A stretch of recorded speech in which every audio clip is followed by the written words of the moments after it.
റൊണാൾഡോയുടെ Ballon D or പിടിച്ചിരിക്കുന്ന ഈ ഒരു ഫോട്ടോ ഉണ്ടോ? മെസ്സി ആരാധകർക്ക് ഭയങ്കര തലവേദന സൃഷ്ടിക്കുന്ന, അല്ലെങ്കിൽ മെസ്സി ആരാധകരുടെ കുരു പൊട്ടിക്കുന്ന ഒരു മുതലാണ് ഈ ഫോട്ടോ. അതിലെ പല കാരണങ്ങളിൽ ഒന്നാമത്തെ കാരണം എന്ന് പറയുന്നത് ക്രിസ്ത്യാനോ റൊണാൾഡോയുടെ കരിയറിലെ ആദ്യത്തെ ബാലൺ ഡി ഓർ അവാർഡാണ് ഈ കാണുന്ന ഫോട്ടോയിൽ കാണുന്നത്. 2008 പ്രീമിയർ ലീഗിൽ റൊണാൾഡോ മാഞ്ചസ്റ്റർ യുണൈറ്റഡായി കളിക്കുമ്പോഴാണ് ഈ ബാലൺ ഡി ഓർ നേട്ടം അന്ന് അദ്ദേഹം ആദ്യമായിട്ട് സ്വന്തമാക്കുന്നത്.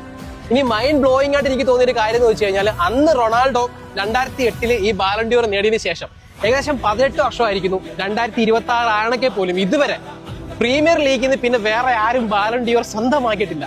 അതുപോലെ തന്നെ ഈ 2008 തന്നെയാണ് ഈ ഇടിവെട്ട് ഗോളുമായിട്ട് റൊണാൾഡോ അന്നത്തെ ആദ്യത്തെ പുസ്കാസ് അവാർഡ് സ്വന്തമാക്കുന്നത്. ഈ വർഷം തന്നെയാണ് FIFA world player of the year Ronaldo സ്വന്തമാക്കുന്നത്. അതുപോലെ തന്നെ UEFA club football player of the ഇയറും ഫോർവേഡ് ഓഫ് ദി ഇയറും ഈ ഇയർ തന്നെ നമ്മുടെ റൊണാൾഡോ സ്വന്തമാക്കി.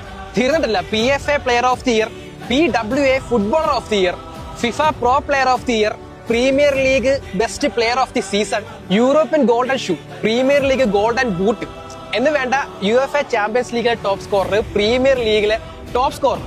ഇതൊന്നും പോരായിട്ട് പ്രീമിയർ ലീഗ് കപ്പ് തൂക്കി, ചാമ്പ്യൻസ് ലീഗ് തൂക്കി, community shield, club world cup ഇതും ടീമിനോട് ചേർന്ന് ഈ പുള്ളിക്കാരൻ ഈ 2008 എന്ന വർഷത്തിൽ സ്വന്തമായി.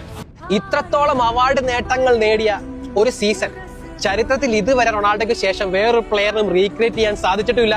ഇനി അങ്ങോട്ട് സാധിക്കാനും പോകില്ല. കാരണം നിങ്ങൾ ഈ ലിസ്റ്റ് എടുത്ത് നോക്കിയാൽ മാത്രം മതി.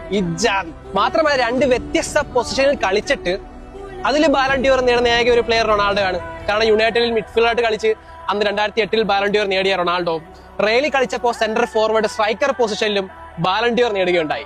ഇനി ബോണസ് ആയിട്ട് ഞാൻ ഒരു കാര്യം പറയാം. നമ്മുടെ യുവന്റസിൽ അവസാനമായിട്ട് ഹാട്രിക് നേടിയത് ക്രിസ്ത്യാനോ റൊണാൾഡോ ആണ്. അതും 2021. അതിനുശേഷം ഇതുവരെ യുവന്റസിൽ ഒരു പ്ലെയറിനും ഹാട്രിക് നേടാൻ സാധിച്ചില്ലെന്ന് പറഞ്ഞതും സ്റ്റാഗറിംഗ് ആയ, അൺബിലീവബിൾ ആയ ഒരു കണക്കാണ്.